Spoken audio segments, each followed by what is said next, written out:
എല്ലാവർക്കും നമസ്കാരം. ഞാൻ ബെത്തി സാർത്രി, പട്ടത്താനം ഗവൺമെൻറ് SNDP സ്കൂളിൽ 2ാം ക്ലാസ്സിൽ പഠിക്കുന്നു.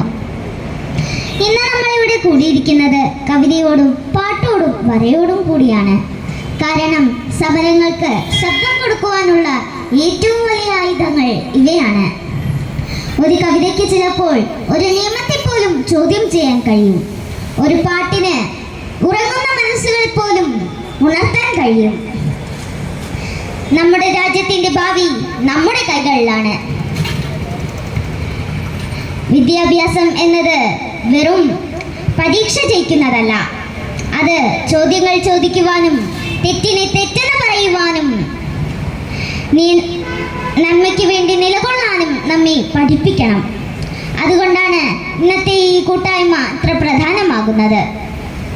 വിദ്യാർത്ഥികളുടെ ഭാവി വെച്ച് കളിക്കുന്ന നയങ്ങൾക്കെതിരെ നാം ഒറ്റക്കെട്ടായി നിൽക്കേണ്ട സമയമാണിത്. കുരിപ്പുഴ മാഷും സോനം വാങ്ചുക്കിനെ പോലെയുള്ളവരും നമുക്ക് കാണിച്ചു തരുന്നത് പോരാട്ടം എന്നാൽ പ്രതീക്ഷയാണെന്നാണ്. ഐക്യദാർഢ്യം എന്നത് വെറും വാക്കല്ല. ചോദ്യപേപ്പറിലെ മഷി ഉണങ്ങുന്നില്ല, ഭാവിയുടെ മേൽ ആരോ മഷി ഒഴിക്കുന്നു.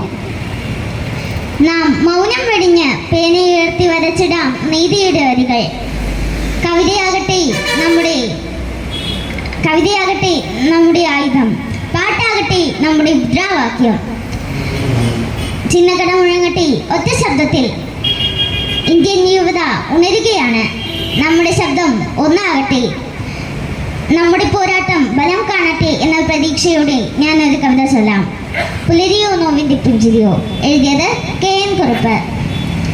ഗാസ നടുക്കം മുഴക്കം വെടിയൊച്ച എങ്ങുമി. ഗാസ നടുക്കം മുഴക്കം വെടിയൊച്ച എങ്ങുമി. കൂട്ടക്കുരുതികൾ കൂട്ടപ്പലായനം നൊന്തുനീറി പിളരുന്ന ബാല്യങ്ങൾ.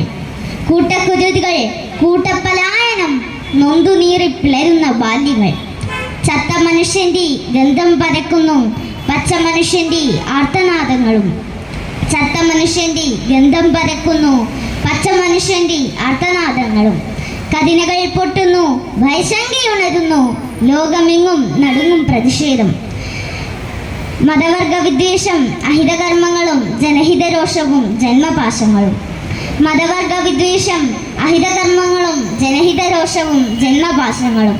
ബോംബിൻ പ്രകാശമോ വിദ്വേഷഭൂമിയോ ദുരിതപർവങ്ങളോ അഹിതകർമ്മങ്ങളോ. ബോംബിൻ പ്രകാശമോ വിദ്വേഷഭൂമിയോ ദുരിതപർവങ്ങളോ അഹിതകർമ്മങ്ങളോ. സത്യധർമ്മത്തിൻ്റെ നഗ്നമാം ലംഘനം പുലരിയോ നോവിൻ്റെ പുഞ്ചിരി മാത്രമോ. സത്യധർമ്മത്തിൻ്റെ നഗ്നമാം ലംഘനം പുലരിയോ നോവിൻ്റെ പുഞ്ചിരി മാത്രമോ. പുലരിയോ നോവിൻ്റെ പുഞ്ചിരി മാത്രമോ. എല്ലാവർക്കും അഭിവാദനങ്ങൾ.